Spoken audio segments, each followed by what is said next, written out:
Sometimes the smartest plans are undone by the smallest mistakes.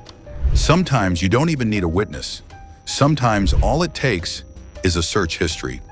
Today we explore the chilling case of Brian Walshe, the man who thought he could outsmart everyone, but forgot one crucial thing.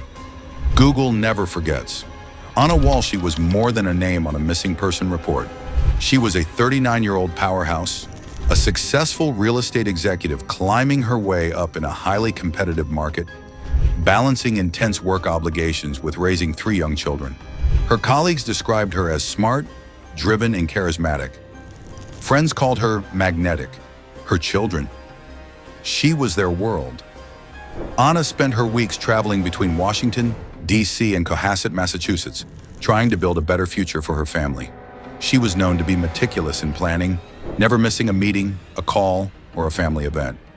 So when she failed to show up for work on January 3rd, 2023, alarm bells rang immediately. Brian Walshe, her husband, was the first person authorities turned to. He claimed she had left for a sudden work emergency early on New Year's Day, hopping into a rideshare to Logan Airport at around 4 a.m. He said goodbye. She was gone, but there was a problem. No rideshare driver ever came forward. No flight records existed. No evidence Anna ever left the house that morning. She had vanished without a trace. Brian Walshe wasn't a blank slate either. At the time Anna went missing, Brian was already under federal indictment for art fraud, specifically forging and attempting to sell counterfeit Andy Warhol paintings. He was under house arrest, wearing a GPS ankle bracelet, and was supposed to report all his movements to authorities. This wasn't the story of a panicked husband worried about his missing wife. This was a man with a history of deception. Investigators noted the inconsistencies in his timeline. He initially told police he had only ventured out on January 1st to visit his mother and run a quick errand. But surveillance footage caught him at Home Depot, purchasing over $450 worth of cleaning supplies, tarps, gloves, buckets, and baking soda, all while wearing a surgical mask and gloves. His explanations unraveled fast. It's often said today that your phone knows more about you than your closest friends. For Brian Walshe, his devices were more damning than any witness could ever be. On January 1st, around 4:55 a.m., just as Anna was supposedly leaving, the Google searches began. How long before a body starts to smell? How to dispose of a 115-pound woman's body? How to dismember a body? And they didn't stop. Over the next 3 days, Brian's searches included best ways to clean blood from a wooden floor. How long does DNA stay active on clothing? Can identification be made on partial remains? He even Googled how to destroy a SIM card. The forensic analysis showed that the searches were made from devices registered inside the Walshe household, directly tied to Brian's known locations at the time. It was like watching someone narrate their crime in real time. Police weren't just armed with a search history. Physical evidence piled up rapidly. Bloodstains were found in the family's basement, confirmed to match Anna's DNA. A damaged, blood-stained knife was recovered from the basement. Trash bags from dumpsters across several cities contained Anna's belongings, bloody clothing, and her COVID-19 vaccination card. The trash runs were captured on security cameras. Brian had taken several trips, carefully disposing of evidence in different dumpsters, a frantic attempt to erase what had been done. But by the time authorities retrieved the trash bags, decomposition had already set in, complicating matters. Still, even partial DNA traces painted an undeniable portrait of guilt. Investigators meticulously reconstructed Brian's movements, piecing together a chilling timeline almost hour by hour. Through a combination of surveillance footage, cell phone pings, credit card receipts, and GPS data from his ankle monitor, a clear pattern emerged.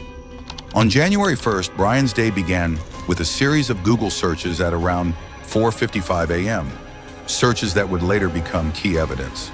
By late morning, security cameras caught him entering a Home Depot in Rockland, Massachusetts. Wearing a surgical mask and gloves, he spent hundreds of dollars on tarps, buckets, cleaning supplies, and a hacksaw. Later that same day, phone records placed him near his mother's home, but the timing and route didn't match his initial story. Instead of a direct visit, he made unexplained detours, lingering in areas where dumpsters would later be searched. On January 2nd, investigators tracked multiple short trips Brian made to different garbage disposal sites across several towns. Security footage confirmed him unloading heavy black trash bags into industrial dumpsters. Each stop was quick, purposeful, and showed signs of premeditation, not the behavior of a man casually running errands. January 3rd revealed even more. Brian stayed close to home, but continued searching the internet about decomposition, forensic evidence, and body disposal methods. Meanwhile, cleanup efforts inside the Walshe basement intensified, indicated by strong chemical odors and evidence of recently moved furniture.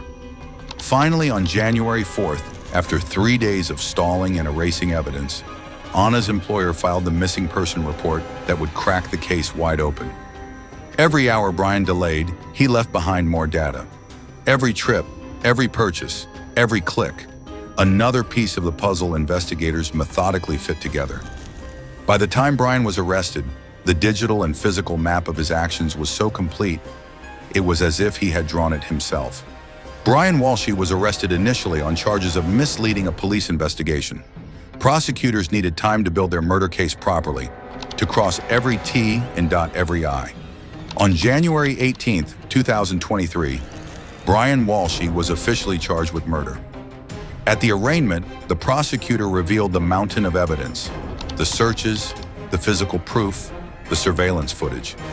Brian stood emotionless as the charges were read. He pleaded not guilty. He remains in custody, awaiting trial. Brian's downfall wasn't dramatic. He wasn't caught fleeing across a border. There were no bloody footprints leading away from a crime scene. Instead, his downfall was a quiet, relentless accumulation of data points. Today, the digital world captures everything. Instead of thinking like a master criminal, he thought like a desperate man, turning to Google for answers, never realizing that every question became evidence. What do you think? Have we reached a point where your digital life knows your guilt before you do? Let us know in the comments, and if you want more true crime stories where one small detail brings a case crashing down, subscribe to Criminal Chessboard. One search, one mistake, one truth at a time. On the surface, Anna and Brian Walshe appeared to have a picturesque life, a beautiful home, 3 children, careers, and social standing. But friends and court records suggest the reality was far more complicated. Brian's legal troubles strained the family both financially and emotionally. Anna reportedly took on more work to cover expenses and was considering a permanent move to Washington, D.C., potentially leaving Brian behind. Sources close to Anna mentioned that she had expressed fears about her marriage.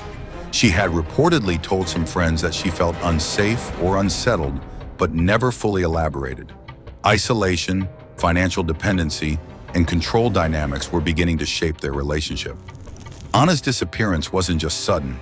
It fit a dangerous pattern: control escalating into violence, hidden behind suburban walls.